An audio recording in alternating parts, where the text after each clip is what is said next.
నమో భగవతే రుద్రాయ. కొబ్బరికాయ కుళ్ళిపోతే శుభమా అశుభమా అనేటటువంటి ధర్మ సందేహం చాలా మందిలో ఉంటుంది.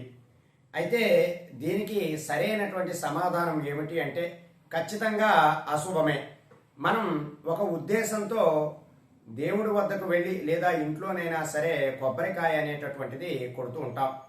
ఆ సందర్భంలో మనం ఆలోచిస్తున్నటువంటి విషయం కానీ లేదా ఏ ఉద్దేశంతో ఆ కొబ్బరికాయ కొడుతున్నాము అనేటటువంటి ఆలోచనతో కానీ ఉన్నప్పుడు ఆ కొబ్బరికాయ కుళ్ళిపోయినట్లయితే అది మనకి చెడు ప్రభావం అనేటటువంటిది చూపిస్తుంది.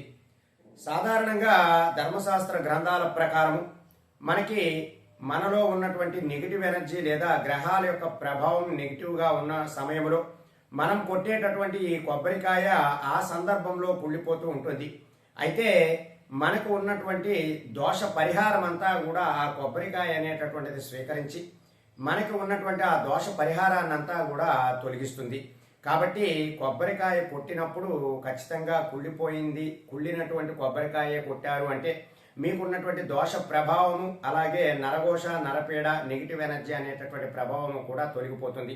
కాబట్టి మీరు ఈ కుళ్ళినటువంటి కొబ్బరికాయ ఎప్పుడైనా వచ్చినప్పుడు మీకున్నటువంటి ఆ నెగిటివ్ పోయిందని మీరు భావించాలి. సర్వే జన సుఖినో భవంతు. శుభం.